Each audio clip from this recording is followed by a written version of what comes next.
L'ambassadeur des États-Unis d'Amérique en République démocratique du Congo s'est dit touché par la situation sécuritaire qui s'est détériore autour de la ville de Goma avec l'avancée du 1-23 et ses alliés rwandais.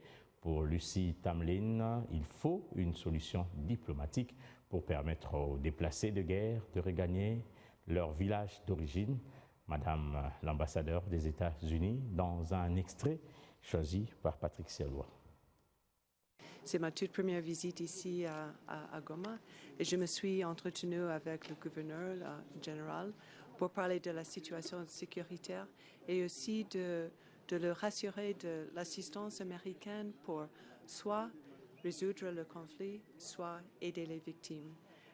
Nous sommes tout premier bailleur par rapport à la réponse humanitaire, mais aussi nous sommes aussi le tout premier pays de dénoncer l'agression que le pays subit.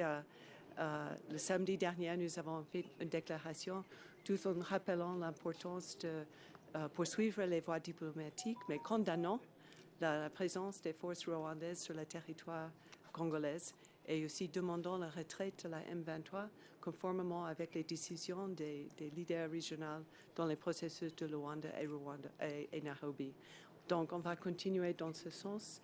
C'est important de souligner l'importance que nous attachons à une assistance pour les victimes. Nous sommes le tout premier bailleur.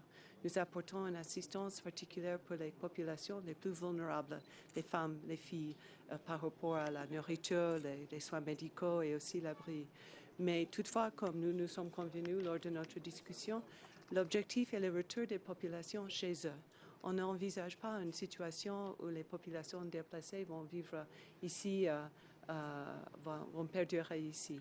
Il faut vite trouver une solution diplomatique à le problème et je confirme l'engagement américain dans ce sens de plus haut niveau, mais aussi d'envoyer les messages clairs et forts aux acteurs que cette situation n'est pas du tout acceptable, qu'il faut que les acteurs de Rwanda et les M23 suivent les demandes de la communauté internationale. Nous insistons sur l'intégrité territoriale de la RDC.